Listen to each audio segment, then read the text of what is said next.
Welcome back to the Panic Room, everyone, and to a double book review today. Kinda. They're by the same author, they're really short, and they're the same story. But yeah, 2 books.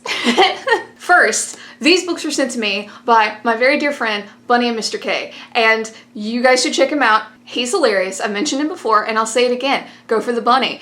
Bunny is hilarious. So, much like moi, he is a very big fan of horror, and he recently sent me like 20 books. No joke. No joke, I'm not inflating that number, like 20 books. I'll put the vlog down below. I think it was like my Bits, Bobs, and Books vlog down below where I unbox it.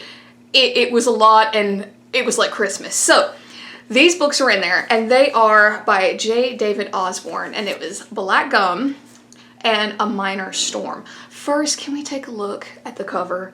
Especially Black Gum, I love that. It's like that cross section. Ah, so cool, so cool. Same on the back. And then we have, and I like this one. I don't know why. I like it. It kind of reminds me of like a constellation, like stars. And it's just the same on the back. Okay, these are super short. The first one is 109 pages, and the second one also 109 pages. So incredibly, incredibly short. I think I literally read them both in like 2 days, like one day, one the next. So I have to say, first and foremost, these are written in a very unique way. It's almost stream of consciousy. That's probably not a word, consciousy. I know that's not a word, but you guys get what I'm saying. Like, it's very kind of jumps around like a normal human's thoughts would, right? But you are essentially following kind of 3 guys. You know, you have your narrator and then you have his 2 friends. And our narrator is going through some crap with his relationship, and he ends up going on essentially what is a bender, and antics ensue. I don't want to give you a whole lot, but my personal favorite character is Shane, and you get more about Shane in the second book. Shane he's kind of crazy, but he's also kind of spiritual, and that mix is something that I really love. Like, I love it when the crazy and the spiritual meet in a book, because it usually makes for a very entertaining, very interesting character, and Shane is that. You also get, you know, some, I don't know how to say this, it's not horror, like, per se. It's not like blood, guts, and gore. However, it's gritty. That's the only word I can think of. It's very gritty. It's very raw. You know, they don't hold anything back. It's not like, oh my god, this is so gross. It's not at all. But, you know, they don't censor themselves. All right? They don't censor anything. I've kind of mentioned this trope before. It's almost like, it's like lonely, gritty horror. Does that make sense? I hope that makes sense. Where the loneliness, the mundane, the like dirty, just like low life kind of life is put in the forefront, and you follow it. You know, you see him at a dead-end job. You see how he hates his life.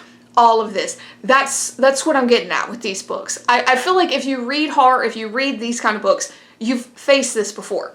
That's what you get with Black Gum and A Minor Storm. It's a continuous story. You need to read this one before you read this one, or you're going to be lost as hell.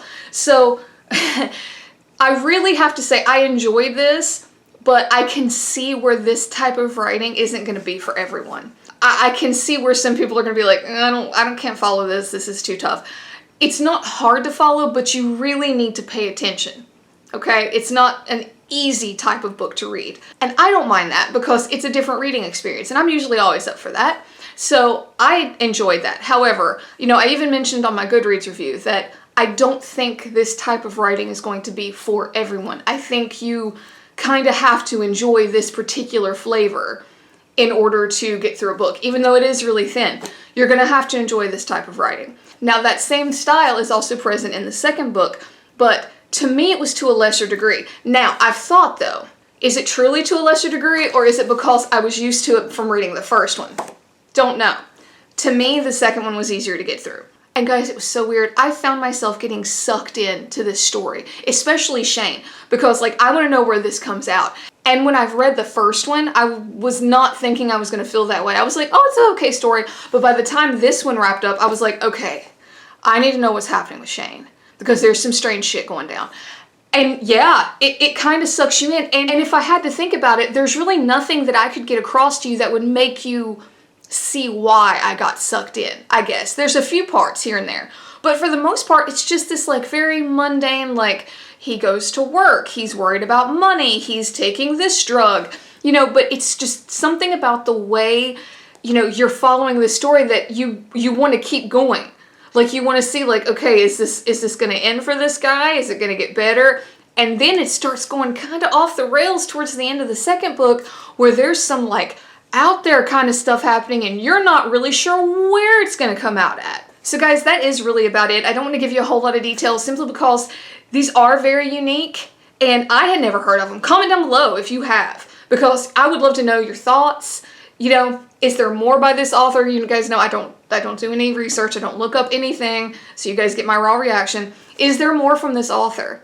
You know, what are your thoughts? If you've read him, do you get what I'm saying about the unique style? Do you get what I'm saying about how it's not like everybody's cup of blood?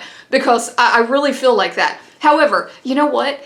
If you're on the fence about it, might as well give them a whirl. I mean, they're real short. You know, even if you don't like them, you know, there's no harm, no foul. It's real short. It's not like you're going to spend like years here.